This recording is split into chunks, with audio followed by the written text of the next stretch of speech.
चलिए आगे हम क्लास को आगे कंटिन्यू करते हैं. Now the next question is it is given that for the function f of x equal to x cube plus b x square plus a x. Function क्या given आपके पास, x cube plus b x square plus a x, where x belong to close interval 1, 3. Rolle's theorem holds the limit c equal to 2 plus 1/√3. और आपको find out क्या करना है, ए और B की वैल्यूज फाइंड आउट करनी है. क्लियर है ना. तो पिछले वीडियो लेक्चर्स में यहाँ पर एक कंडीशन दे के रखी थी कि एफ ऑफ 1 और एफ ऑफ 3 इक्वल टू 0 के. यहाँ पर ऐसी कोई भी कंडीशन यहाँ पर गिवन नहीं है. तो जब आपको कंडीशन नहीं गिवन है यहाँ पर, तो आपको बेसिकली इस टाइप के क्वेश्चंस को सॉल्व करने के लिए रोलीज थ्योरम को यहाँ पर अप्लाई करना पड़ेगा. पिछले क्वेश्चन में भी हमने अप्लाई किया था, लेकिन वहाँ पर कुछ कंडीशंस गिवन थी. यहाँ पर अब कंडीशंस आपको गिवन नहीं है और आपको बोला कि यार ए और बी की आप वैल्यूज़ फाइंड आउट करो. तो Rolle's according to Rolle's theorem के अकॉर्डिंग हम क्या बोलते हैं कि given function x cube plus b x square plus a x, ये जो फंक्शन है आपके पास f of x equal to x cube plus b x square plus a x, where x belong to close interval 1, 3 में क्या है, continuous है, और ओपन इंटरवल में क्या है, डिफरेंशिएबल है. तो उसके लिए क्या कंडीशन होती थी हमारे पास. Now according to Rolle's theorem f of 1 equal to f of 3 के, है ना. रोलीज थ्योरम में क्या बोला था कि यार ए और बी अगर क्लोज इंटरवल है, तो अगर वो डिफरेंशिएबल है और साथ ही साथ कंटिन्यूस फंक्शन है, रियल वैल्यूड फंक्शन है, तो f of a equal to f of b के होगा. तो ए हम किसको अज्यूम करते थे यहाँ पर, 1 को, और बी किसको अज्यूम करते थे यहाँ पर, 3 को. तो f of 1 equal to f of 3 के इक्वल हो गया. और क्या बोलते थे, and f dash c equal to किसका होना चाहिए, 0 के इक्वल होना चाहिए, वेयर एक्स इक्वल टू हम क्या अज्यूम करते थे, सी अज्यूम करते थे. क्लियर इतनी बात है ना. तो इन्हीं बेसिकली डेफिनेशन का यूज़ करके हम क्या करेंगे, ए और बी की यहाँ पर वैल्यूज़ फाइंड आउट करेंगे. तो नाउ एफ ऑफ 1, इस 1 की वैल्यूज हम गिवन फंक्शन में यहाँ पर पुट करते हैं. तो एफ ऑफ 1 क्या आता है हमारे पास, 1 cube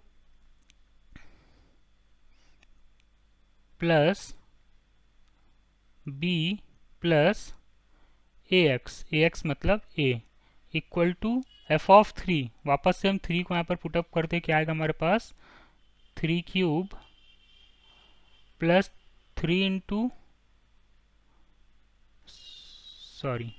B into 3 square plus a x. ठीक है ना. तो a इंटू 3, एंड हमें क्या फाइंड आउट करना है, f dash x equal to 0 के, जहाँ पर x इक्वल टू क्या है आपका, c के इक्वल है. क्लियर है. चलिए तो now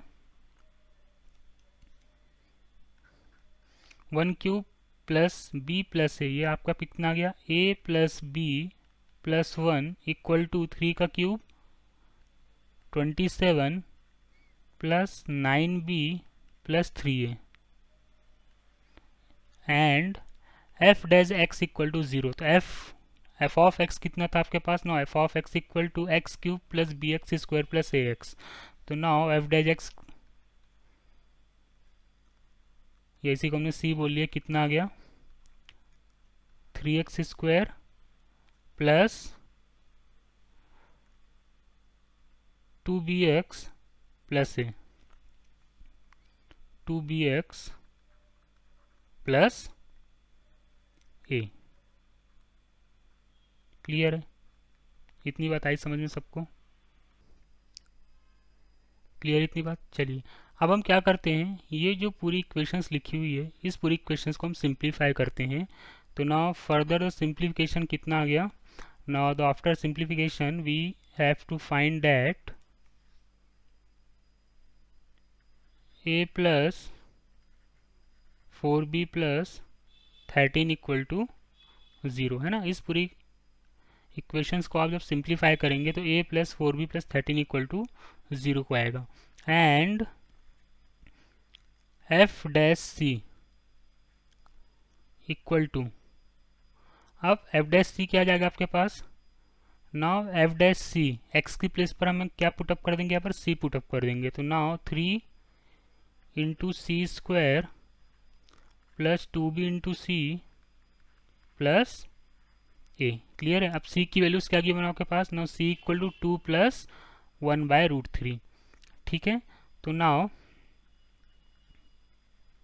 a plus 4b plus 13 equal to 0 and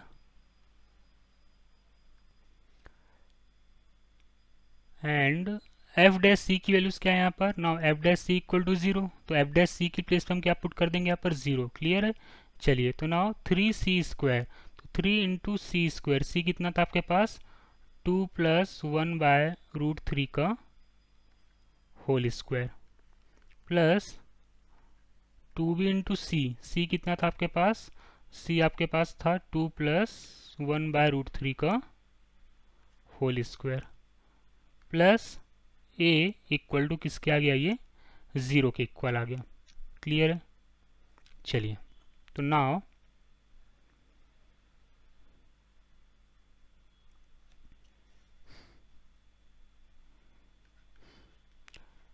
A plus 4b plus 13 equal to 0 and यहाँ पर हम a प्लस बी का होल स्क्वायर की आइडेंटिटी लगा के सिंप्लीफाई कर लेते हैं। तो फर्दर सिंप्लीफाई करने के बाद जो इक्वेशन आपके पास आएगी वो क्या आएगी,